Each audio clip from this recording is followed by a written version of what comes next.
শ্রদ্ধেয় মুকুল ভাই সালাম রাখছে তার প্রতি, আমাদের হানিফ ভাই যেখানে আছে তার প্রতি সালাম, ময়নাল ভাই সহ অক্লান্ত পরিশ্রম করে আজকে আমাদের ওহাব ভাই এত সুন্দর একটি আয়োজন করেছেন আপনারা জানেন।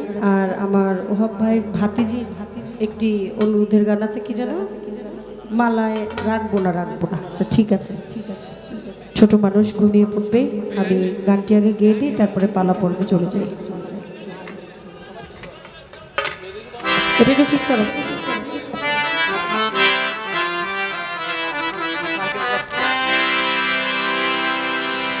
আব্দুল্লাহ শর্মালা